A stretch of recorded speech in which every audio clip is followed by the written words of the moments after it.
My mother, Imelda, when she knew that I was coming, wanted to send you her best wishes and congratulations for your coronation. And he said, "How is she?" Kasi kilala niya talaga yan. Magkakilala talaga sila. Ako nakilala ko siya mga 2 or 3 times. Pero yung si mother ko talagang, so lagi silang nakikita ko saan. And he said, "Well, give her my warmest felicitations. We had so much fun together." I said, "Well, congratulations on your coronation." It was very nice. He clearly knows about the Philippines. My gosh, it was historical. Yung parang it was like in the a couple of centuries ago, no? Kinokoronahan ng hari. Kailan pa ba mangyayari sa buhay ko yun? So it was and the way, the British, they do this kind of thing very, very well. And so they did it very, very well yet again. So we wish King Charles a long and happy reign. Sir, magandang gabi. Good evening. Ano pong agenda ang ipupush nyo dito sa ASEAN Summit? At bukod sa 3 leaders na kabilateral nyo, yung Vietnam, Laos, at Timor-Leste. Meron pa po ba kayong ibang kabilateral? So far, hindi. Yung palang nakaschedule. Kasi kung titignan nyo yung schedule, medyo masikip talaga. So, dinagyan namin. Kasi yung Timor-Leste is the first time na nandito sila sa ASEAN as observer status, which is a step towards becoming a member. So, yun ang kaya kailangan makilala natin. The Vietnamese, Prime Minister, bago. Hindi namin nakilala sa nakaraang na ASEAN. Lao, Prime Minister, the same situation, bago. So, although the Vietnamese Prime Minister, nakilala ko sa London. Now that I mention it, nakilala ko sa London, but never mind. Para we'll go through the formalities. Ang agenda rito is in the theme is that talagang para how do you say, how to make more, to revitalize the economies. We've seen sa EU, we've seen sa ibang lugar that the global economies are also turning towards Asia. And the reason is that perhaps we are adjusting better than the Western countries, the African countries, the Middle Eastern countries are also doing well. But tinitignan din ang Southeast Asia and ASEAN.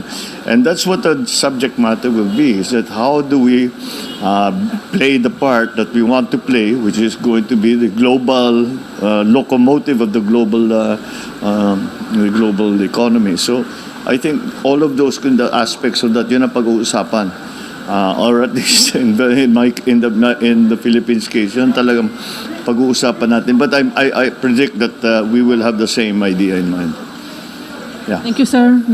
Follow-up lang.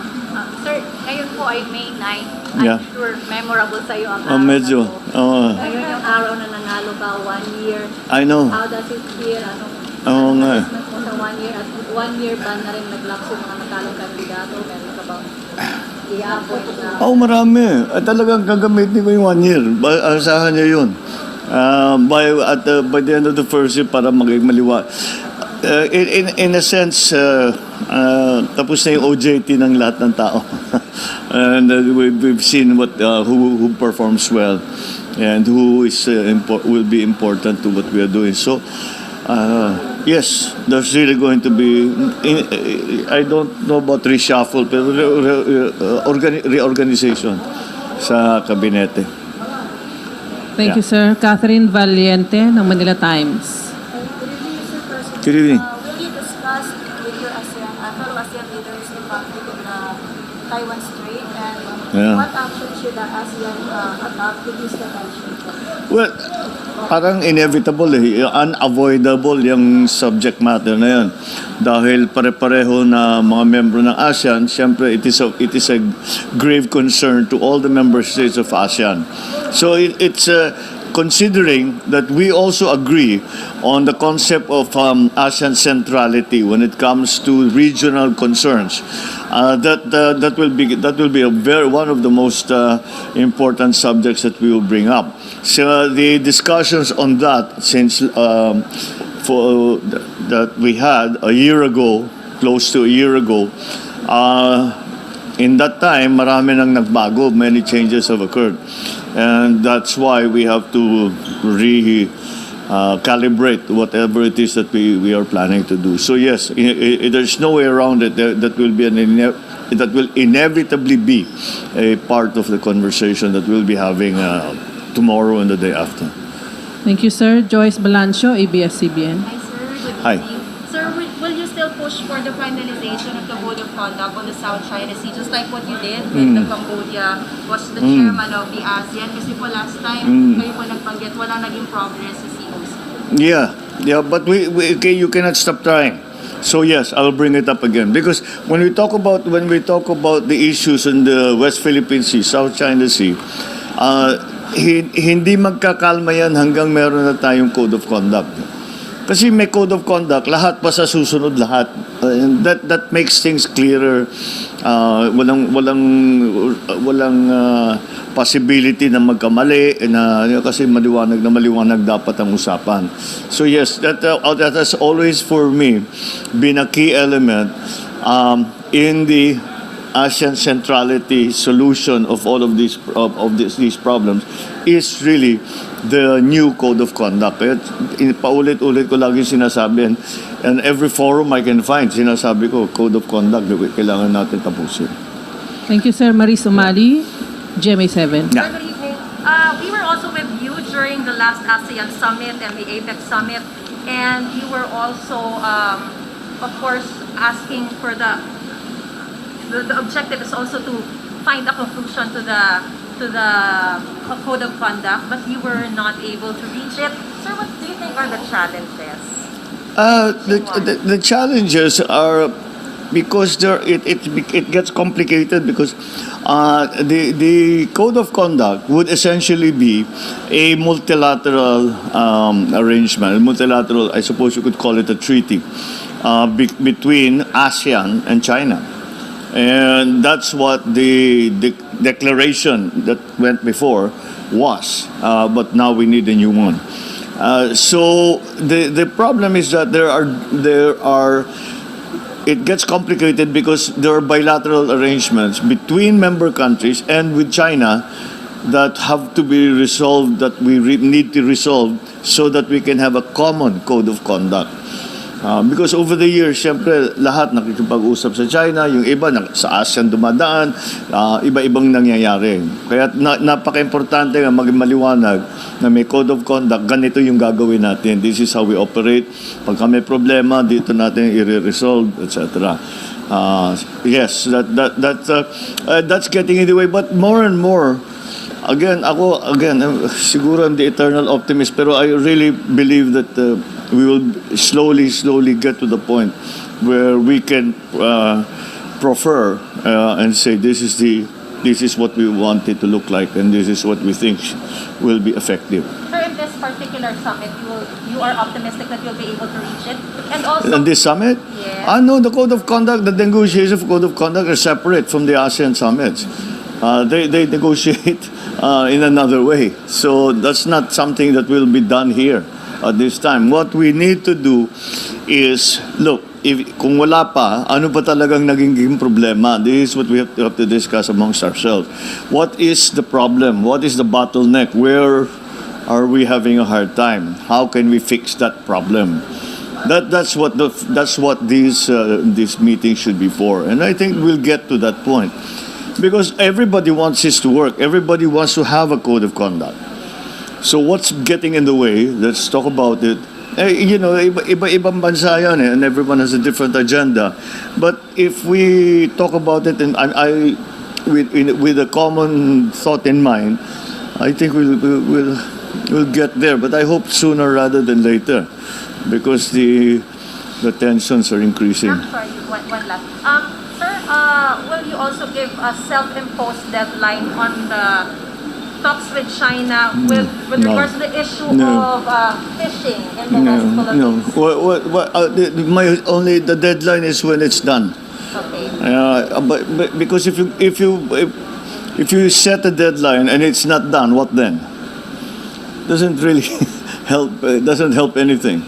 So just keep going, keep going, keep going, keep going, keep going, as hard as you can, as much as you can, until you get an agreement on the fishing grounds. I've already spoken with our ambassador. And yun na nga, sabi niya, willing na kami, let's map it out. And that's what we'll have to do when I get back. Sinimulan na namin, I talked to the Coast Guard, I talked to the DFA, and I said, this is the proposal of the Chinese. Let's see if we can accommodate that into our agreement. So we're headed there. May progress naman. Thank you, sir. Ana Felicia Bajo, GNO. Mr. President, last year po, the DFA asked the Indonesian government Yeah. to grant executive clemency to Mary Jane Veloso. May Yeah. we get updates regarding this, sir? And Well, ganun pa rin. We haven't really stopped. Ganito, this is the impasse, okay? The impasse is that we continue to ask for a commutation or even a pardon or just an extradition back to the Philippines. And that is constantly there. But the Indonesians answer us, and it's that this is the law. Ito yung batas dito sa Indonesia. Kaya kailangan natin ipagpatupad yan. And they have already given us postponement of the so, but that doesn't mean it's done. Well, I always at least bring it up na baka sakali magbago. Sa ngayon, ganun ang mga position natin. Is that yes, we agree, we understand that he is convicted. We understand that the law in Indonesia is that way. But nonetheless, baka makahanap tayo ng paraan. Iuwi na lang namin yan. Kami na magpaparusa sa kanya, whatever.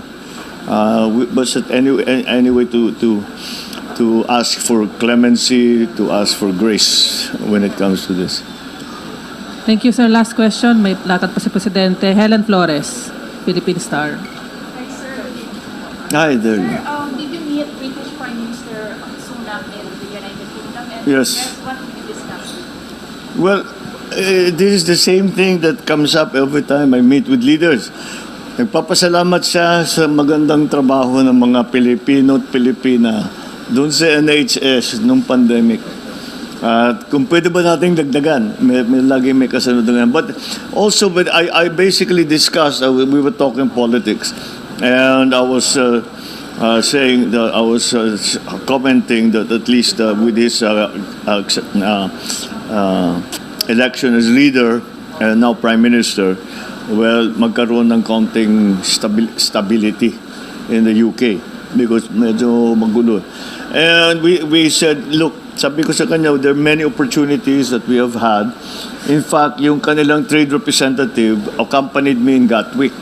And he reported to the Prime Minister that there is this proposal from the conglomerate. The conglomerate we keep hearing about for the airport. That was why I went to Gatwick. That day, report niya, sabi niya, sana matuloy natin, let's talk about it, and ganyan. And we won't be able to do it now because we had maybe 7 minutes, 6 minutes. We can't do it now, but we'll do a proper trip for you to come to the UK, and we'll talk about it soon. That's where we ended. We also met his wife, who kept talking about their mga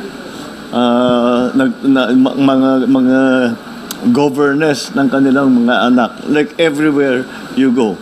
So, ang protocol doon sa reception, bawal mag-selfie. Asawa naman siya ng Prime Minister, sabi niya, I'm going to violate the protocol because sabi nung kanilang kasambahay, ay huwag kang aalis dyan hanggang makakuha ka ng picture kasama ng presidente namin. So inutusan nila yung Prime Minister at saka yung asawa. Kaya nagpicture. Galing talaga ng Pinoy, no? Mr. President, how about the pictures? How about the? Pictures. Your meeting with Well, sir, yeah, it was very mahirap, very quick. But kasi dumadaan lang siya na ganun. But as you can imagine, he was very, very busy. But kahit papano, yun na nga, I just caught a few moments with him. Kinamayan ko, nagpakilala ko. The minute he heard Philippines, sabi niya, it's terrible, but you have to endure. all of these typhoons that climate change has brought. And sinabi ko nga sa kanya, yes, Your Majesty, you've actually been warning us about this for a very long time. So, yeah, well, but nobody was listening. And then I said that I did not have the chance to come at the funeral of Queen Elizabeth. But please note that I wanted to extend, late as it is, my condolences. It was a great loss to all of us. Even Filipinos who are not British came to love the Queen, especially those of us who spent time in England. And he thanked me for that. And I told him, I then went and said, my mother when she found out, my mother Imelda, pag Imelda nakilala na niya, my mother Imelda, when she knew that I was coming, wanted to send you her best wishes and congratulations for your coronation.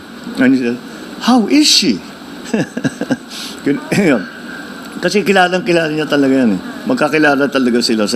Ako nakilala ko siya mga 2 or 3 times. Pero yung si mother ko talagang, kasi mga foreign, siyang laging representative ng Reyna.